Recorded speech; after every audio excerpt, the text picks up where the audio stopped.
ये क्या हरकत है माँ? ये क्या है? आपने यहाँ की सारी प्रॉपर्टी बेच दी और मुझसे एक बार पूछना उचित भी नहीं समझा। तो क्या हो गया? मेरी प्रॉपर्टी थी, मैंने बेच दी। मुझे नहीं रहना यहाँ पर। और हम लोग फिर कहाँ जाएंगे?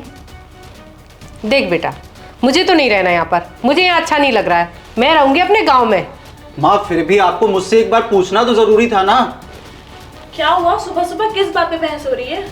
अरे माँ ने यहाँ का सारा प्रॉपर्टी बेच दिया है। क्या? माँ, ये आपने क्या किया? प्रॉपर्टी बेचने से पहले एक बार हमसे पूछना तो चाहिए था। अब हम लोग कहाँ रहेंगे? देखो, वो सब मुझे नहीं पता। मुझे यहाँ शहर में अच्छा नहीं लगता, इसलिए मैंने प्रॉपर्टी बेच दी। मैं तो अपने गांव में रहूंगी और जिसको भी रहना है मेरे साथ आ जाए गांव में रहने के लिए। माँ पर हम गांव में कैसे रहेंगे?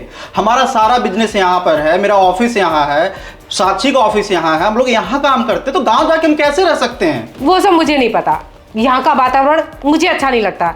ना तो यहाँ शुद्ध हवा मिलती है, ना शुद्ध पानी है, ना शुद्ध सब्जियाँ हैं। अरे गांव में देखा है तूने? अरे हरी हरी घास, हरी हरी सब्जियाँ, अरे ताजी हवा है। यहाँ पे तो मेरा दम घुटता है, इसलिए मैं तो यहाँ रहूंगी नहीं। मैंने तो अपना डिसीजन ले लिया, अब तुम लोग सोचो। लेकिन माँ, अगर आपको यहाँ का वातावरण अच्छा नहीं लग रहा था तो आप गांव जाके रह सकती थी। ये प्रॉपर्टी वगैरह बेचने की क्या जरूरत थी? मेरी प्रॉपर्टी थी, मैंने बेच दी। अब जिसको मेरे साथ रहना है गांव में, वो आ जाए मेरे साथ, वरना अपना रहने का ठिकाना देख लो।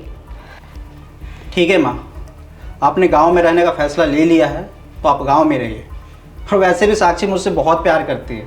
ये तो मेरे साथ कहीं भी रह सकती है, चाहे वो किराए का मकान हो या रेलवे स्टेशन हो। ये तो बहुत आराम से मेरे साथ रह सकती है, मुझे कोई प्रॉब्लम नहीं, आप गांव में रह सकती हैं। पागल हो गया तुम? मैं तुमसे कोई प्यार व्यार नहीं करती। एक बात बताओ, मैं क्यों रहूंगी तुम्हारे साथ रेलवे स्टेशन पे? मुझे तो वैसे भी पता था ये दिन एक दिन जरूर देखने को मिलेगा। इसीलिए मेरा पहले से एक बॉयफ्रेंड है और वो बहुत पैसे वाला है।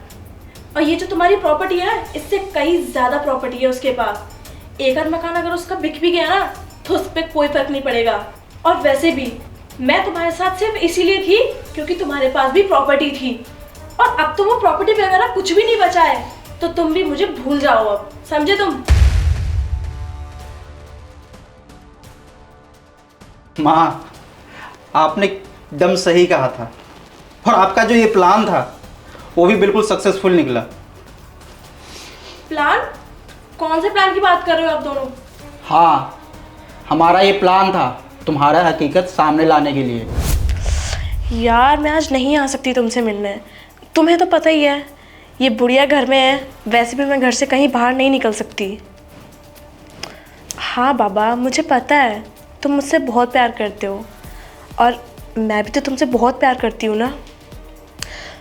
वो तो इस आदमी के साथ बस मैं इसकी प्रॉपर्टी के लिए हूँ।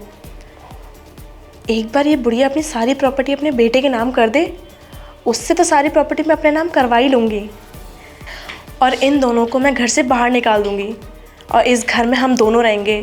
फिर तो हम लोग शादी भी कर लेंगे। मैं तुमसे इतना प्यार करता था और तुम सिर्फ मेरे साथ पैसों के लिए थे। अरे वो तो अच्छा हुआ कि माँ ने तुम्हें तुम्हारे बॉयफ्रेंड से बात करते हुए देख लिया, वरना तुम तो मुझे सिर्फ पैसों के लिए धोखा दे रही थी। अब ऐसा है, तुम्हारी सच्चाई सामने आ चुकी है, तो तुम यहाँ से निकल जाओ और जाओ उसी अमीर बॉयफ्रेंड के साथ रहना। और आज के बाद मुझे दिख भी मत जाना। मुझे माफ़ कर दो प्लीज़। आगे से ऐसी। चुप। तुमने जो किया है ना वो एकदम पाप है और इस पाप की कोई माफ़ी नहीं मिलेगी तुम्हें। निकल जाओ यहाँ से। मेरी एक बार बात तो सुन लो। तुम जा रही हो यहाँ से, धक्के मार के निकालो बाहर। निकलो।